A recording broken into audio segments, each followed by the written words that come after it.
Hello to everyone in the Holy Trinity Greek Orthodox Cathedral community and all of our friends. This is Father Jonathan. I hope you're doing well. Today we're going to continue our reflection on the sixth Beatitude, Blessed are the pure in heart, for they shall see God. Now, in the previous video, I talked about how we're supposed to put God first, and God is the center of being, which means we're supposed to be theocentric. We're supposed to live our lives with the primary aim and focus of coming in union with God. Now, this isn't something that we enact ourselves, but is a free gift of God, but our duty as free individuals, as people with free will and the ability to accept or reject God, we are called to actualize that reality of His presence in our daily lives. Now, we are supposed to put God first. We're supposed to not be attached to the things of this world, whether it be people or places or things. A lot of nouns there. We're also not supposed to be attached to ideologies. So we have to be cautious not to be overly attached to our faith, not as a relationship with God, but as an ideology, where we lord over our ideologies or lord over others, trying to be triumphalistic, utilizing our Christian faith as an ideology.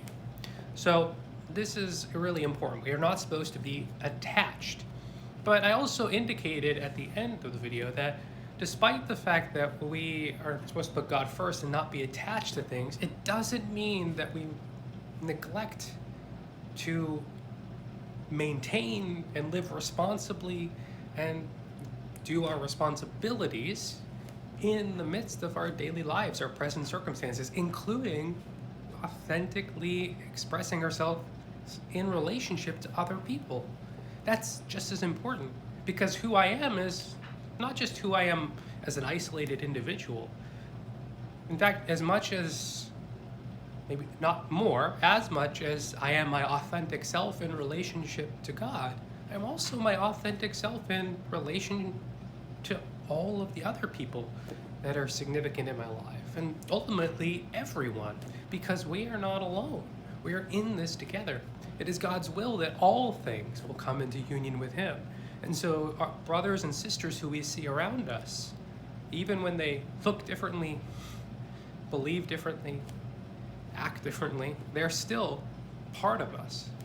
And we're called to engage with them in an authentic way, always from this core of our being, which has hopefully been joined to God, or at least is in the process of being joined to God. And so our relationship with God dictates the way that we relate to everyone else. But that doesn't mean that we don't live responsibly within our present relationships. We do not forget our personal relationships because of our relationship with God. Yes, Christ says, "He who does not leave father and mother, brother and sister behind to follow me is not worthy of me." Yes, but He's not saying that to say that it's not important for us to live in relationship with others. He's saying that we have to have the right priorities when it comes to these relationships. If they become things that prevent us from authentically living in relation with God, which is what it means to be truly ourselves, well, then it becomes problematic, and it's our job to respond accordingly. But we also can express the reality of our relationship with God in almost any relationship, as long as it's healthy and authentic. So we have to preserve that healthy, authentic relationality with those around us. And we're supposed to do our best to relate to everyone in this healthy and authentic way, positioned from our relationship with God. And this does not mean that all of our relationships are experienced in the same way. And not all of our relationships will conform to the types of lives that we hope to live in relationship to God. Because we have to be mindful of that. We have to be discerning in our relationships. We have to recognize when some relationships are not healthy, unhelpful. They need to be repaired, and sometimes they need to be released. And this isn't a bad thing. doesn't mean that we cease to love those, but we recognize that if someone or a group of someone's is preventing us from authentically expressing ourselves in relationship to God, and for us to be truly in communion with God and neighbor, then we have to say our goodbyes for at least now and hope that their eyes will be opened. With that said, we still have our responsibilities to other people. We continue to love them. We don't give up on people when they've come up short. So a relationship might be difficult, and we do our best to be responsible in that relationship. And we, in this way, are modeling the behavior of our God. For even when we were sinners, He came into the world and died for us.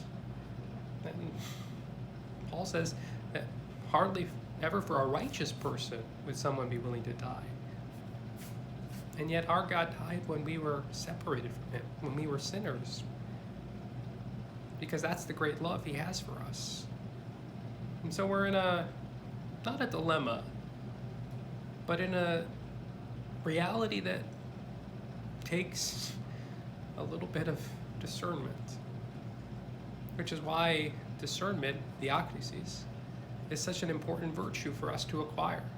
Because it allows us to discern good and evil, that which is healthy from unhealthy, that which is ultimately true and that which is ultimately finite and untrue.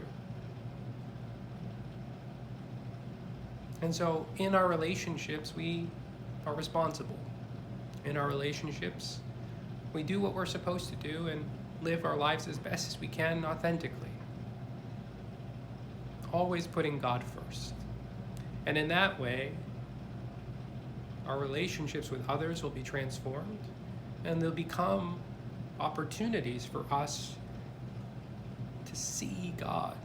Because if we engage in relationships purely, with purity of heart, grounded in our love for God, and manifested in our love for neighbor, we will begin to see as the blinders are peeled away from our eyes, the scales peeled away from our eyes like St. Paul in the book of Acts.